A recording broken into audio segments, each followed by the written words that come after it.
The black rose blooms childhood in Noxus. Noxus, land of conquerors, land of the strong. Weakness was not tolerated, only strength. Riven learned this young, orphaned, she clung to survival. Her tiny hands gripped a broken blade, her only companion. Noxian soldiers found her, a child with the fire of defiance in her eyes. Instead of scorn, they saw potential. They took her in, training her alongside their own. Riven thrived under their brutal tutelage. Each day, she pushed harder, fought harder. She learned to wield the heavy Noxian steel, her small frame growing lean and strong. She embraced the Noxian ideal, her will hardening into unbreakable steel. Forged in blood and iron, Riven's ascent to power.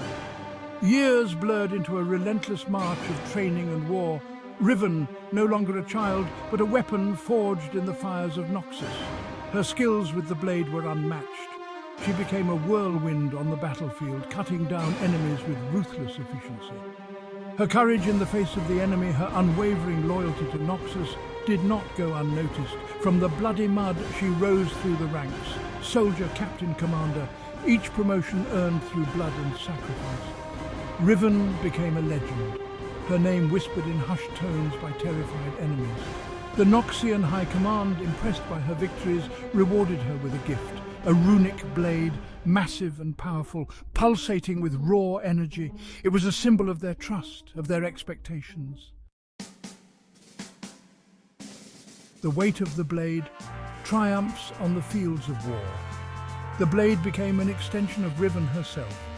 She wielded it with unmatched skill and ferocity, leading her troops to victory after victory.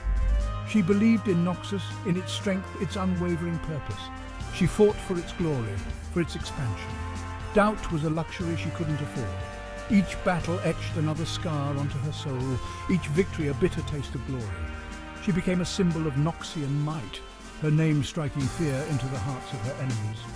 Yet, beneath the surface, a seed of unease began to grow. The horrors of war, the senseless bloodshed, left their mark. But she pushed these thoughts aside, her loyalty to Noxus absolute. Section 4. The betrayal that shattered steel, disaster on Ionian shores, the invasion of Ionia, a chance to test Noxian might against the fabled First Lands. Riven, at the head of her legion, was eager to prove herself, but the lush landscapes of Ionia felt different. Wrong, the campaign turned into a quagmire. The Ionians, masters of spirit magic, fought with the ferocity of cornered animals. The Noxian advance stalled, their superior might countered by an enemy who refused to yield. Then came the Order. A weapon of unspeakable power, a chemical atrocity designed to break the Ionian resistance. Riven, her stomach twisting with unease, argued against it. This was not the Noxian way, not her way. Section 5. Echoes of screams, the chemical weapon and its devastating toll. Her protests were ignored. The weapon was unleashed. A wave of emerald green gas rolled across the battlefield, consuming everything in its path. Ionians and Noxians alike choked and screamed as the poison filled their lungs. Riven, caught in the blast, watched in horror as her soldiers, her comrades, choked and died around her. Her rune blade, once a symbol of her strength, felt heavy in her hands, a lead weight of guilt and betrayal. She stumbled through the carnage, the air thick with the stench of death and chemicals. The screams of the dying echoed in her ears, a haunting symphony of suffering. This was not strength, this was madness. Section 6. Exile. A broken sword, a fractured spirit. Riven emerged from the carnage a changed woman. Her faith in Noxus, in everything she had ever believed in, shattered. She was a tool, a weapon wielded by those who cared nothing for the cost of victory. She broke her blade, the symbol of her loyalty, on a rock, the sound echoing her broken spirit.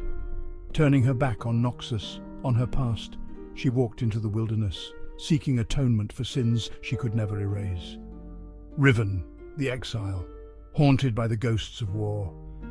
Her broken blade a constant reminder of the day her spirit and her faith in Noxus shattered.